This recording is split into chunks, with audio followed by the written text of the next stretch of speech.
Ngayon no, mga kababayan, umpisahan na muna natin ito. Naku po, ito, parang medyo may pagkasampal kay Willie Rebillame ito ha. Yung si Vice Ganda, mga bossing. Naalala nyo, si Willie Rebillame, tumakbo ng pagkasenador, walang plataforma. Di ba? Neutral ako at Jane Addict, watching from Cyprus. Naalala nyo, si Willie Rebillame, nagpa-interview kung saan-saan. Siyempre para malaman ng taong bayan na siya ay tumatakbo sa pagkasenador. Ayun nga, no? Sila Gretchen Ho. O yan, ang mga nakapag-interview sa kanya. Itinanong, ano ang plataforma mo, Kuya Willie? Ano ang nais mong mangyari sa bayan, Kuya Will? Ang sagot ni Kuya Will, wala. Saka na natin pag-usapan yun pag nanalo na. Di ba? Pag nanalo na daw ho, mga kababayan, ako ang paniniwala ko, simulat sa pool, no, nang isinilang ako sa mundong ibabaw, kailangan para makumbinsi mo ang taong bayan, meron kang plataforma at may ipinaglalaban ka at may solusyon kang gagawin para sa ating bansang minamahal na Pilipinas. Di po ba? Yung Willie Rebillame, tumakbo, wala kahit ano. Bigyan ng jacket yan. Sabi ni neutral ako, 5,000 ka. Pag nag-away-away yung mga senador daw ho, bigyan ng jacket yan. Di ba?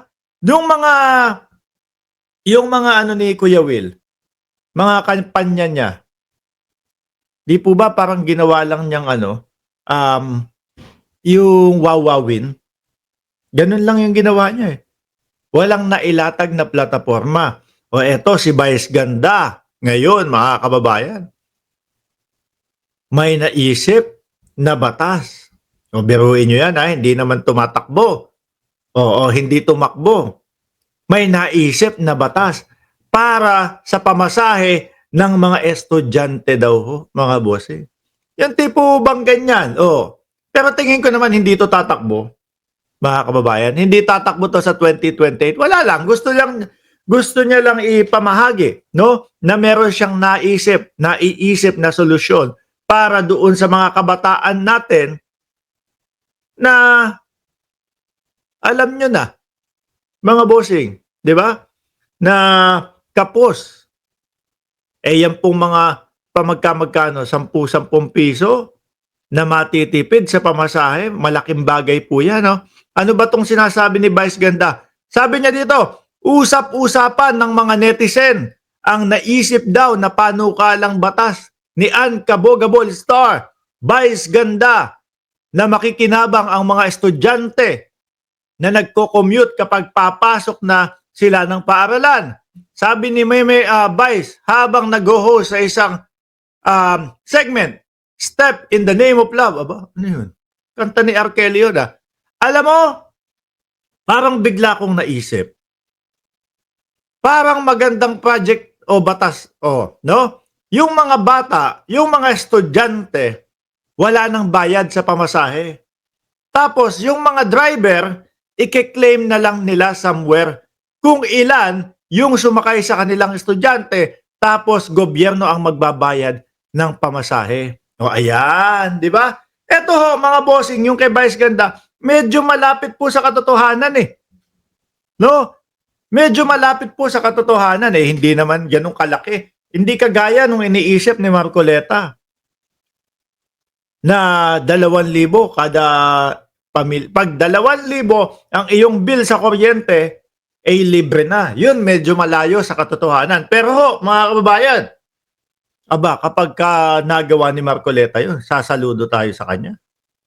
Di ba? Kasi naman, Boss Mark, sa estudyante, discount lang. Ito, maganda ito. Kaya lang, ang kailangan nilang ayusin dito, no? Dagdag na din natin kay Vice Ganda, kung sakali. Kailangan nila yung tamang pagkwenta. No? Or meron, siguro meron, kaya lang, abala pa din Bilang isang anak ho ng jeepney driver. Anak ho ako ng jeepney driver nung panahon. Pero matagal nang huminto yung tatay ko, tsaka namayapa na din ho. No? Hindi yung kumbaga, paano mo sasabihin sa amin na 20 o 30 talaga ang sumakay sa yung estudyante? Baka yung iba naman na mga jeepney driver, dayain naman, di ba? So, yun lang yung i-improve dyan kung paano. Tingin ko yung budget na ganyan naman, hindi naman ano yan, hindi naman kalakihan dyan. Dagdag pa dito ni Vice Ganda, dapat makaisip yung gobyerno ng mga paraan na makakaawas sa mga suliraning pananalapi ng mga tao. Kasi hindi naman nila itinaas ang sweldo ng mga manggagawa. Saan pa? Hindi naman nila itinaas yung sweldo ng manggagawa. So kung hindi nyo matataas ang sweldo ng mga manggagawa, bawasan ninyo ang mga pagkakagustusan ng maliit nilang kita. Kagaya na lang po yung ginagawa, no, ng gobyerno ng Pilipinas ngayon. Yung sa rice processing ho, mga bossing, ay kapag ka po, diyan na dumaan yung mga palay nung ating mga magsasaka, kabawasan na po sa kanilang puhunan yon. At posible na makatulong yon sa pagbaba nila ng presyo ng bigas nang hindi po naaargabyado o nasasakripisyo yung kanilang kakaunting puhunan, mga bossing. Ako ho naniniwala, kaya po madaming mga taartits na hindi nanalo, hindi pinalad, no? Nitong eleksyon, mga kababayan. Kasi po, unang-una, walang plataforma de gobyerno. Pangalawa, halata ng taong bayan na sila ay tumakbo lang ho dahil ubus na yung oras o wala na yung karir nila sa pag-aartista.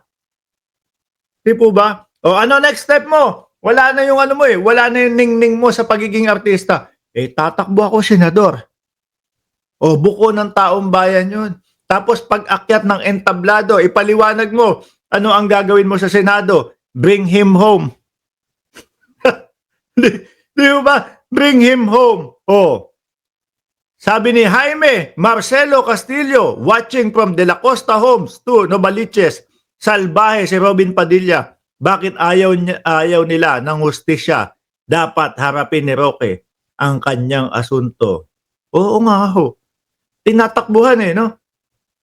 Tinatakbuhan. O yaan, mga tatakbong artista, no, sa mga susunod na eleksyon, 2028, kailangan may matindi kayong dahilan.